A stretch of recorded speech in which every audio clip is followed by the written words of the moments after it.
El mensaje de hoy lo he titulado Permítanme comenzar otra vez. ¿Le ha pasado alguna vez a usted que tiene que explicar algo delante de personas y entre todo lo que trata de hacer se hizo bolas?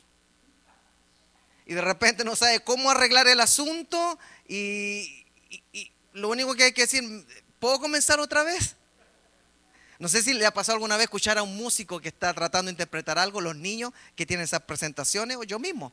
Recuerdo que muchas veces en el conservatorio de música habían mini conciertos o conciertos y presentábamos el repertorio que estábamos estudiando. Y de repente entre medio, cuando uno menos pensaba, se equivocaba y ya no hallaba y uno decía, pues, ¿puedo comenzar otra vez? Yo creo que a todos le ha pasado. Siempre llega un momento en que hay que decir, permítanme comenzar otra vez. ¿A cuántos de nosotros le ha fallado la oratoria con su esposa, su esposo quizás? Trató de explicarle cómo se sentía y a la final le habría deseado no haber empezado a decir nada, porque terminó embarrándola más. Y ahí de repente uno dice, borra todo lo que dije, voy a tratar de empezar otra vez a explicarte lo que siento. Precisamente de eso se trata el tema de hoy. Quiero que vayamos a 1 Corintios 2 y se lee de la siguiente manera. Así que, hermanos, hablando Pablo a la iglesia en Corinto, cuando fui a ustedes para anunciarles el testimonio de Dios, no lo hice con palabras elocuentes ni sabias. Más bien, al estar entre ustedes, me propuse no saber de ninguna otra cosa, sino de Jesucristo y de este crucificado. Estuve entre ustedes con tanta debilidad que temblaba yo de miedo. Ni mi palabra ni mi predicación se basaron en palabras persuasivas de sabiduría humana, sino en la demostración del Espíritu y del poder, para que la fe de ustedes no esté fundada en la sabiduría de los hombres, sino en el poder de Dios. Esta iglesia fue escrita por el apóstol Pablo alrededor del año 55, 56 después de Cristo. Interesantemente, le escribió la carta a la iglesia en Corinto desde Éfeso. Y fue escrita a una comunidad muy particular, la comunidad de Corinto, la iglesia de Corinto. ¿Por qué? Porque era una iglesia que se definía extremadamente diversa. ¿Le suena familiar esa palabrita diversidad? Pues Corintio era una congregación que se declaraba con mucha diversidad. Pero no tan solo era una congregación con mucha diversidad, sino que también era una iglesia que se encontraba en una ciudad cosmopolita. ¿Qué significa eso? No tiene nada que ver con la hermana Amapolita. Es la ciudad cosmopolita, que significa que allí estaba el centro comercial y la interactuación de todos los que llegaban a esa ciudad. Corinto era conocida por su comercio, era conocida, ponga atención, por su pluralidad cultural y religiosa. ¿Le suena familiar esa frasecita? Pluralidad cultural, pluralidad religiosa. Pero Corinto, la ciudad de Corinto, no tan solo era conocida por todo lo que ya mencionamos, sino que también era conocida por su inmoralidad sexual que estaba arraigada en la sociedad. Y aparte de eso, Corinto era conocido por su apego al pensamiento filosófico griego. Mucha de la filosofía y las oratorias griegas y la cultura greco-romana estaba insertada en la mentalidad de los corintios. Ellos todos los querían analizar. A ver, filosofemos un rato. Ponían énfasis en lo que era la retórica y la elocuencia. La retórica es la capacidad de disuadir a una persona con un buen argumento, lo que generaba una cultura en la que el estatus social se basaba en cuánto conocía, cuánto conocimiento ponía en práctica al hablar. La cultura era una forma de diferenciar y darle valor a una persona, porque sabía manejar la retórica. Al presentar el evangelio en esta ciudad, el apóstol Pablo hace algo muy diferente. Él decide presentar el Evangelio de Cristo de una manera muy simple y directa, dejando de lado todo lo sofisticado, dejando de lado todas las influencias retóricas y no buscando expresiones tan profundas para llegar a la mente y el corazón de estos habitantes de esta ciudad tan desarrollada. Por eso, en el pasaje que leímos, Pablo enfatiza solamente 2 puntos al dirigirse a la iglesia en Corinto. Uno es la centralidad de Cristo crucificado, y segundo es la obra que el Espíritu Santo hace en la vida de los que le entregan su corazón, nada más.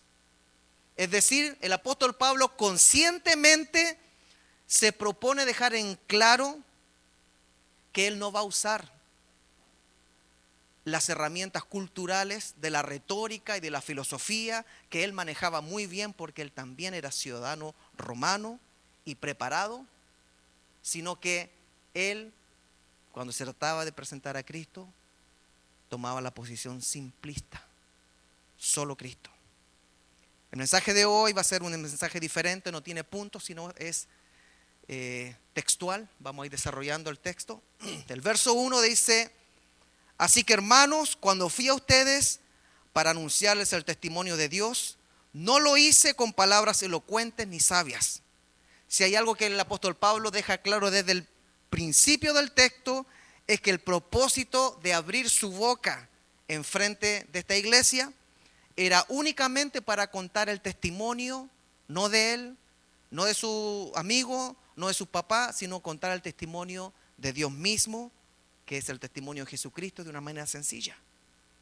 Al declarar que él no hablaba con palabras elocuentes ni sabias, Pablo trata de dejar en claro que el estilo de predicación que él iba a utilizar no iba a ser el esperado por muchos. No les voy a dar en el gusto al pensar ustedes de que yo era un gran exponente de la retórica, de la palabra. Voy a hablar algo muy sencillito, pero directo. Esta forma de predicar de Pablo aquí contrasta directamente con el estilo que tenían los oradores griegos y los filósofos de la época. Esto me hace plantear una pregunta. ¿Por qué hoy en día pareciera haber una competencia pastoral o ministerial por los que se suben al frente para ver quién es más elocuente al predicar? Para ver quién presenta el mensaje más elaborado, para ver quién presenta un mensaje más persuasivo, para ver quién tiene más carisma y maneja más temas históricos, sociales, de todo tipo, para llegar a la audiencia.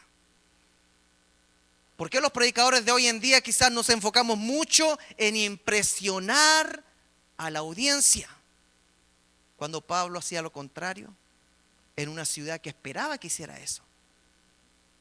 No debemos malinterpretar este pensamiento, amada iglesia.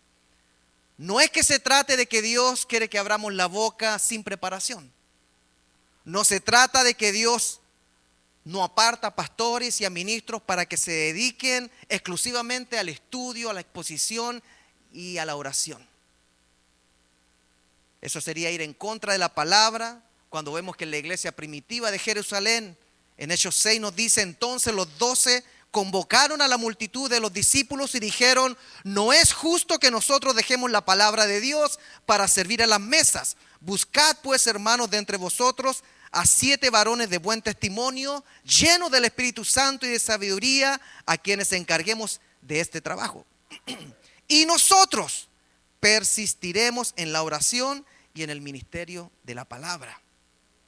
Entonces Pablo no habla de una presentación pobre del Evangelio, no habla de tener poca preparación al hablar, sino que está hablando de una presentación que no depende de una filosofía humana, que no depende del ego humano, que no depende del conocimiento puro humano. La palabra de Dios tampoco puede depender de números. Hoy les voy a presentar pura información empírica para que ustedes entiendan que las estadísticas muestran y afirman lo que yo digo. No se trata de eso. ¿De qué se trata? Hechos 6, 1. Pablo habla de una presentación pobre del evangelio, no por falta de preparación, sino que quiere presentar solamente a Jesucristo crucificado y no que brille Él. Solamente a un Jesucristo que fue a la tumba y se levantó, y no que la gente pregunte, ay, ¿a poco dónde habrá estudiado el hermano Pablo? Que cuando hable y presente, la gente quede preguntando, ¿dónde puedo encontrarme con Jesús? Y no, ¿dónde puedo obtener el CD del hermano Claudio? O no, ¿dónde puedo obtener la firma del hermano Pablo para que me firme el libro? El mensaje que procuraba entregar Pablo era un mensaje que impactara profundamente a las personas, pero de una forma sencilla. Por eso en el verso 2 dice, más bien al estar entre ustedes me propuse no saber ninguna otra cosa, aunque él sabía mucho, sino de Jesucristo y de este crucificado. Aquí el apóstol Pablo muestra una decisión deliberada, muy intencional, de reducir el mensaje, de reducir la enseñanza a lo esencial, que es presentar a Cristo. Aunque Pablo era un hombre altamente preparado, era un hombre altamente erudito, aunque Pablo era un hombre que fue formado dentro de la cultura judía, dentro de la cultura greco-romana, él podía mandarse, como decimos en Chile, sus cachiporreadas. Él podía pararse al frente e impresionar a medio mundo. Lo hizo en el Areópago. Pero cuando se trataba de hablarle a la iglesia, Pablo desistía de hablar con palabras elocuentes o muy sofisticadas. Cuando estuvo en el Areópago, donde se juntaban los sabios y filósofos, en ese momento utilizó un poquito de elocuencia, pero cuando iba a la gente y al pueblo, solamente quería hablar de Cristo y presentarlo de una manera que la gente no deslumbrara por su conocimiento. Cuando se trata de presentar el evangelio a una ciudad o a una sociedad que se cree muy pluralista, cuando se trata de presentar el evangelio a una ciudad o a una sociedad que se cree muy sofisticada, muy étnicamente diversa, muy inclusiva en la percepción personal, muy religiosamente abierta, amada iglesia, cuando se trata de lidiar con una sociedad de ese tipo, lo único que la iglesia debería enfocarse es en hablar de Cristo y este resucitado. Es precisamente en hablar de Cristo que se evitan que los ojos queden puestos en el carisma de la persona, y cuando esa persona se va o cae, se les cae la fe a las personas. Lo primero que debemos hacer es declarar que Jesús es quien creó el universo, la tierra y todo ser viviente, le guste o no le guste a quien quiera. Colosenses 1:15 dice, cuando miramos a Cristo, vemos a Dios. Nadie puede ver a Dios, pero Cristo es Dios en forma visible. Él existe desde antes de la creación y es supremo Señor de toda ella. Con su poder creó todo lo que hay en el cielo y en la tierra, lo que se ve y lo que no se ve, ya sean ellos seres espirituales, poderes, autoridades o gobernantes. Todo ha sido creado por Él y para Él. Cristo existió antes que todas las cosas y que todo el universo sigue su curso, y todo el universo sigue su curso gracias a Él. Mire qué interesante lo que Pablo piensa de Jesucristo. No comienza dando su currículum vitae, no comienza hablando de todo su entrenamiento, no comienza hablando de sus máster, sus posgrados, sus pasantías. Comienza hablando del creador del universo, el que sustenta todas las cosas. Pero Pablo no solo tiene como prioridad hablar de Jesús, sino que presenta su obra expiatoria para la humanidad. Es decir, lo presenta como creador del universo, pero lo presenta crucificado. ¿Por qué? Porque la cruz es el centro de la evangelización de la cual predica Pablo. Para el pensamiento greco-romano, la cruz era un signo de aborrecimiento, de escándalo. Estaba asociado con criminales y estaba asociado con ser humillado. Pero para Pablo el mensaje de la cruz es en sí el poder mismo por el cual abre su boca. Pablo no solamente enfatiza que la obra redentora de Jesucristo es lo único que él quiere transmitir a esta ciudad tan pluralista, diversa y abierta, sino que quiere dejar bien en claro que el creador del universo, el que murió y resucitó, trasciende toda sabiduría humana.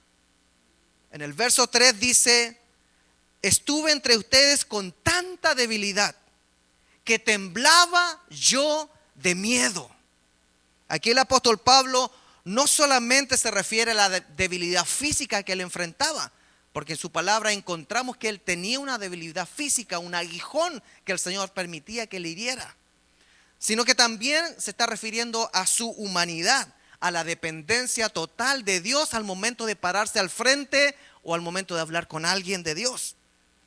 Pablo no cedió ante la presión social de mostrarse como una persona preparada, un erudito, un sabio,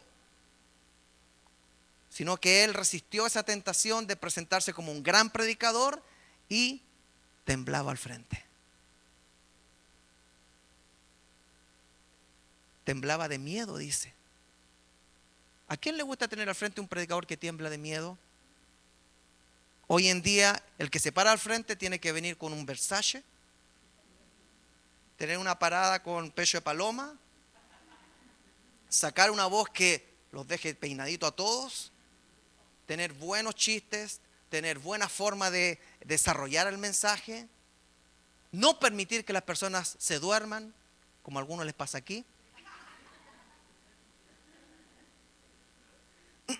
Amada iglesia, presentar el evangelio de Jesús es presentar un acto de fe y no buscar convencer con lógica a las personas.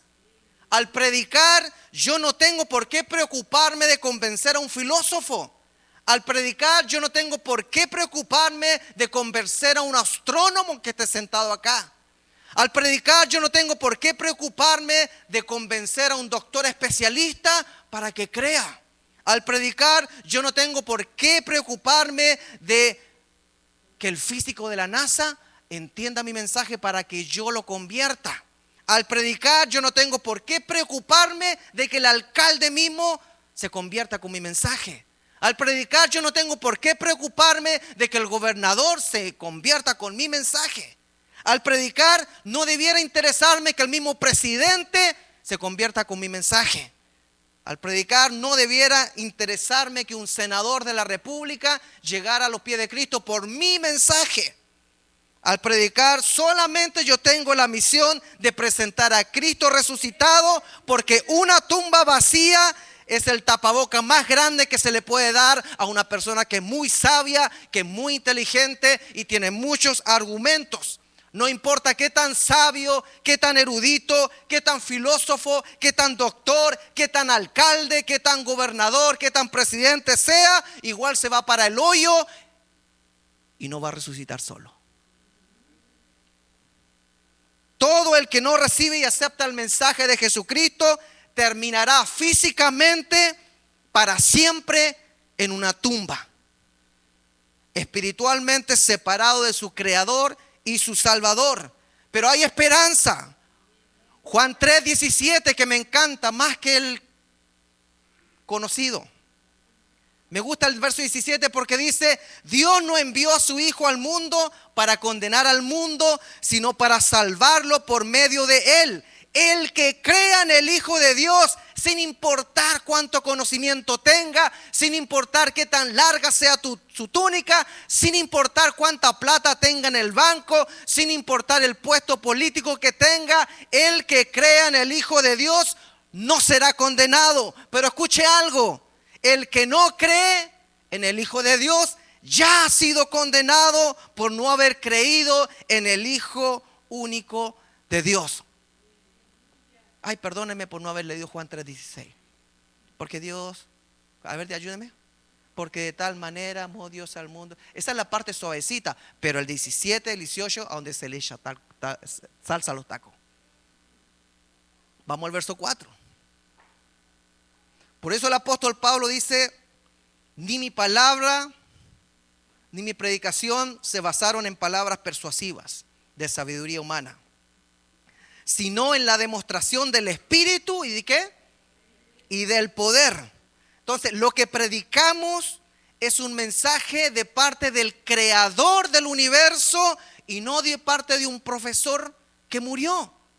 No es un mensaje de un rabí, gran rabí que murió. No es el mensaje de un gran maestro que murió. No es el mensaje de un sensei que murió. Es el mensaje del creador del universo que dice: yo quiero salvar tu vida y darte vida en abundancia.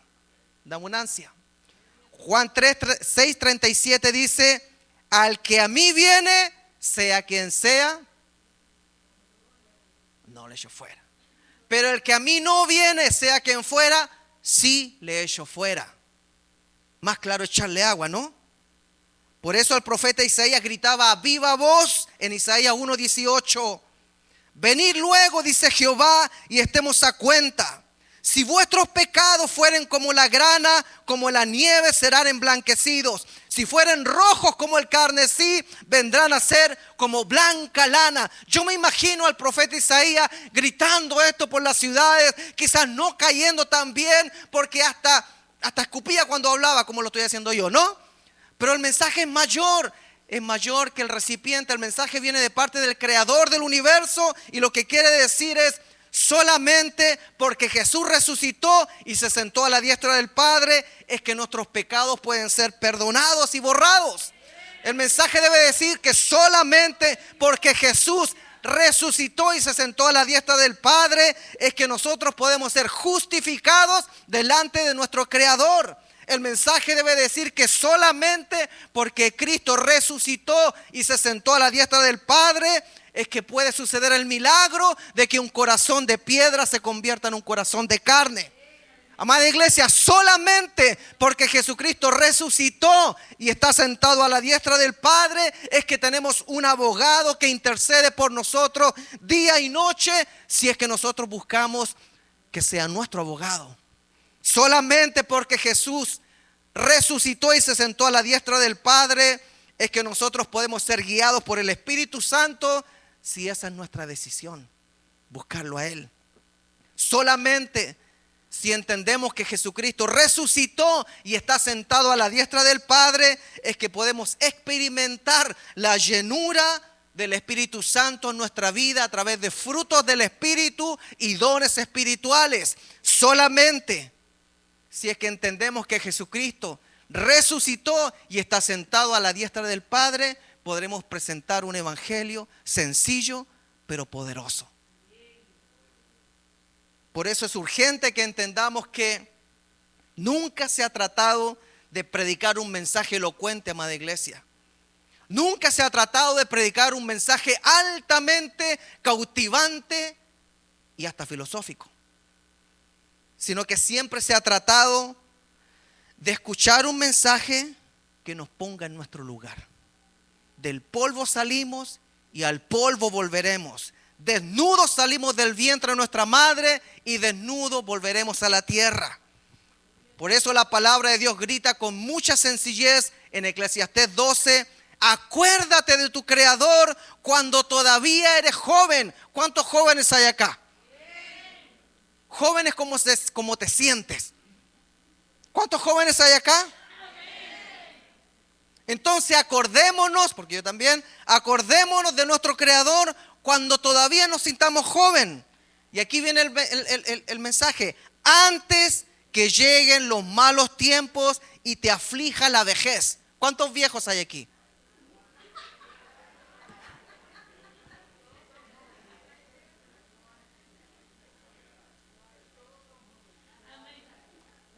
Y continúa diciendo: así No tendrás que decir, ay, ya no le encuentro gusto a esta vida. Después continúa diciendo, ten siempre presente a tu Creador antes de que el sol, la luna y las estrellas se oscurezcan y vuelvan las nubes oscuras después de la lluvia. Cuando te llegue esa época, está hablando la persona, describiéndola. Cuando te llegue esa época, tus brazos perderán la fuerza, tus piernas se debilitarán, ya no podrás hacer goles y se doblarán. Se te caerán los dientes. Esto es profético. Y no podrás morder bien la comida. Y tu visión será borrosa. Está hablando, acuérdate de tu Creador antes de que te hagas viejito y desciendas a la tumba. Porque cuando nos acordamos de nuestro Creador, entendemos un mensaje sencillito. Él es el Creador, Cristo murió, resucitó, está sentado a la diestra del Padre y Él intercede a Dios por mi vida cristiana en la tierra si es que yo le acepté como Jesús y Salvador. Este es el mensaje de Jesús. Él es todo. Nosotros somos nada ante Él. Mas aún así, Filipenses 2 dice que Él se despojó a sí mismo, tomando forma de siervo, hecho semejante a los hombres y estando en la condición de hombre, se humilló a sí mismo, haciéndose obediente hasta la muerte y muerte de cruz. Por lo cual Dios también le exaltó hasta lo sumo y le dio un nombre que es sobre todo nombre, para que en el nombre de Jesús, no de Mahoma, no de Buda, no de la ciencia, para que en el nombre de Jesús se doble toda rodilla de los que están en los cielos y en la tierra y debajo de la tierra, y toda lengua confiese que Jesucristo es el Señor, para gloria de Dios Padre. Este es el mensaje de la cruz. Este es el mensaje que no se le coloca ningún agregado. Tan sencillo como eso. Él se despojó de lo sumo para que nosotros entendiéramos que existe un Creador, que existe una raza caída y que Él viene a rescatarnos a través de la redención de su muerte y de su resurrección. Este es el mensaje que debemos plantar en nuestro corazón.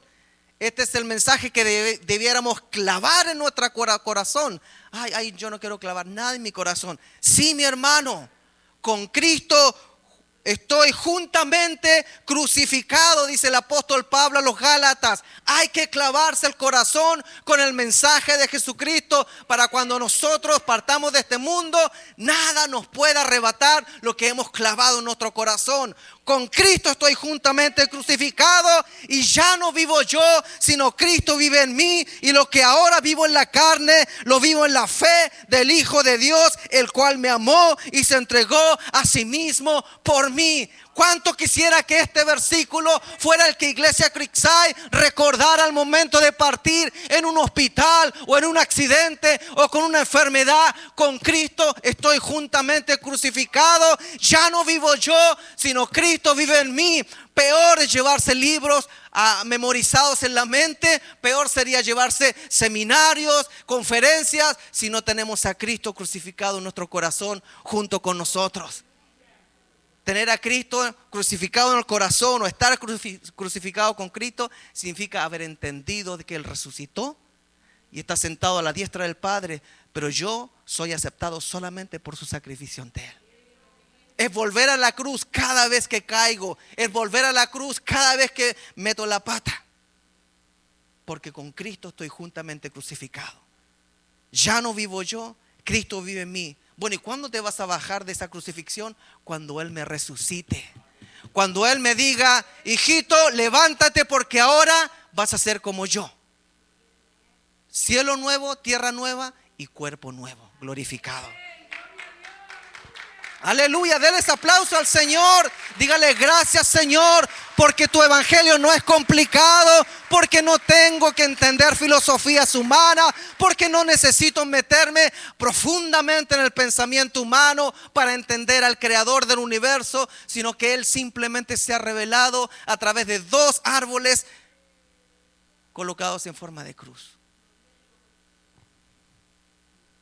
Verso 5. El apóstol Pablo termina explicando el por qué predicaba de forma sencilla y solo de Cristo. Verso 5 dice, 4 y 5, ni mi palabra ni mi predicación se basaron en palabras persuasivas de sabiduría humana, sino en la demostración del Espíritu y del poder, para que la fe de ustedes no esté fundada en la sabiduría de los hombres, sino en el poder de Dios. Gloria a Dios. A la próxima me traen un babero también. Es que no se trata del que predica. Es que no se trata de que yo no quebre ni un huevo al frente. Si el Señor me toca acá al frente y lloro y caigo, ustedes me respetan, porque no se trata de que yo conserve la compostura. No se trata de que yo no quebre ni un huevo. Se trata de que yo esté en paz delante del Señor. Y cada vez que conocemos más al Señor, cada vez que estudio más, cada vez que me interno más, me siento más pequeño, me siento más poca cosa y me dan ganas de danzar, de llorar, igual como hacía el rey David. No se trata de que yo sea el mejor, se trata de que Cristo sea expuesto, resucitado y sentado a la diestra del Padre, intercediendo por Iglesia Creekside en cada falta, en cada caída, en cada paso, en cada ministerio. Él intercede por nosotros hasta el último día que estamos en la tierra. ¿Por qué predicó de forma sencilla? Verso 5, para que la fe de ustedes no esté fundada en la sabiduría de los hombres, sino ¿en qué? En el poder de Dios. Amada iglesia, creo que es tiempo de que muchos pastores, de que los predicadores, de que los que exponen la palabra, empecemos a dejar de adornar tanto el mensaje y comenzáramos a decir: permítame comenzar otra vez. La embarré. Me salí del tema principal. Dejé de presentar un mensaje sencillo. Me enredé en mis propias palabras. Terminé hablando de Platón. Terminé hablando de C.S. Lewis. Terminé metido en tantos libros y se me olvidó que siempre se ha tratado de Cristo resucitado. Nadie se va con títulos a la tumba.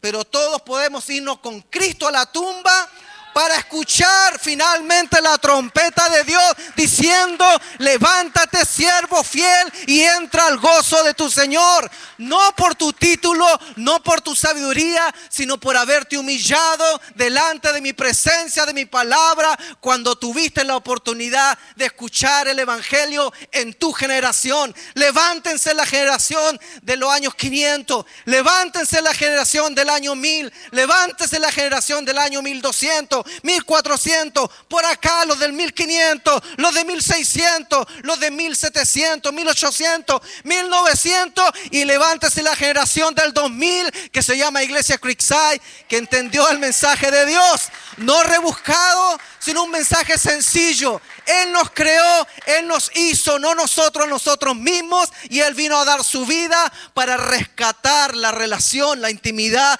que se había perdido en el huerto del Edén. Es tan difícil de entender eso, que Dios te ama.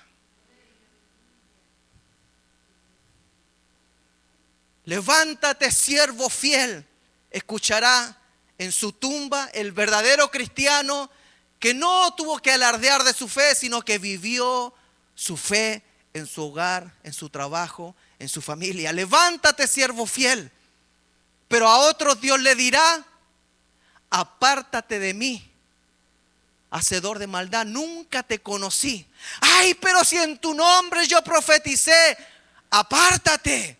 Pero si en tu nombre echamos fuera demonios, apártate. En tu nombre hicimos grandes milagros, apártate, afuera. Porque ese mensaje no era el que yo prediqué. El mensaje de la prosperidad que tú llevaste y engañaste a tantas personas no era mi mensaje, querido. Sí tenías un don, un regalo, y los dones son irrevocables, pero a ti nunca te conocí. Háganme pasar al hermanito que iba a la iglesia solamente para escuchar mi palabra y no para estar esperando que cayera oro del cielo. Hagan pasar al hermanito que se humillaba después de una prédica, no porque todos iban a decir: ay, este hermano es tremendamente sensible a la voz de Dios, sino porque el hermano realmente amaba la presencia de Dios. Apártame a todos los que nunca pasaron al frente, pero en su silla, después de escuchar el mensaje, respondían con una oración y yo escuché esa oración. Porque nunca se trató de que te vieran. Nunca se trató del show que ibas a hacer. Siempre se trató de la sencillez con la cual recibiste el mensaje sencillo, del Dios creador sencillo y de la forma sencilla que Él nos rescató, dando su vida. Amada iglesia, el evangelio, para los que quieren predicar algún día, siempre debe enfocarse uno en la centralidad de Cristo crucificado. El evangelio siempre debe enfocarse en la dependencia del Espíritu Santo y no de la astucia humana. El evangelio siempre debe enfocarse en la humildad en lo que hagamos nosotros en cualquier parte ministerial que nos toque.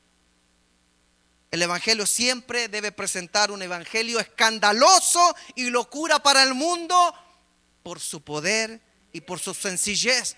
Porque para el mundo el evangelio siempre va a ser locura, pero para nosotros es poder de Dios. Si no fuera poder, no nos podría levantar de una tumba. Pero su promesa es: yo te resucitaré y estarás conmigo. Porque yo ya lo hice. Yo fui el primogénito en resucitar, el primero, para que veas cómo yo lo voy a hacer contigo.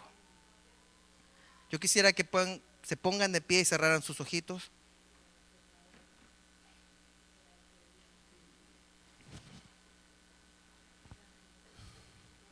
Si alguien le manda una carta y no le responde, usted está mostrando dos cosas: o indiferencia o malcriadez. Si alguien le manda un email con algo importante y usted no lo responde, solamente está demostrando dos cosas: no le importa o es un malcriado o malcriada. Si nos habla el Señor y no tenemos la decencia de contestarle con una oración, por último: Señor, discúlpame, paso. Por último, haga eso para que tenga la decencia de que le contestó.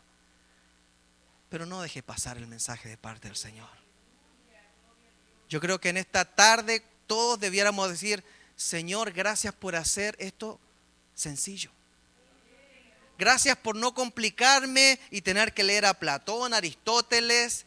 Gracias porque no tengo que leer a los grandes escritores cristianos para poder ser salvo. Sí es una bendición poder leer, pero eso no es el poder de Dios. El poder de Dios radica en la resurrección de Cristo y en saber que Él está sentado a la diestra del Padre intercediendo por usted, por usted, por usted, por usted y por mí. Eso es algo maravilloso. ¿Se imagina que tuviéramos ahorita a Marco Rubio intercediendo por nosotros ante el presidente Trump? Que ya es el secretario de Estado, ¿no? Pero así de verdad, y le dijera a Trump: mira, el pastor Claudio necesita un templo más grande. Y lo molestaba: mira, no, hay un templo que está desocupado, por darle un templo más grande, Iglesia Cristiana, y intercediera por nosotros así con nuestras necesidades. Ya le gustó ahí la cosa, ¿no? Al que tenemos intercediendo al Padre es al que resucitó de entre los muertos, al alfa y la omega, el principio y el fin. Lo que pasa es que si no estamos a cuentas con Él, ¿cómo queremos que interceda por nuestro matrimonio? ¿Cómo queremos que interceda por nuestros hijos? ¿Cómo queremos que interceda por nuestro futuro? Si nosotros no lo entendemos a nosotros mismos y no conversamos con Él, ¿cómo queremos que Él interceda por nosotros si nosotros ni siquiera le hablamos? ¿Habrá alguien que quiera hablarle al Señor ahora y decirle sencillamente: Señor, te necesito? Cierra sus ojitos, por favor.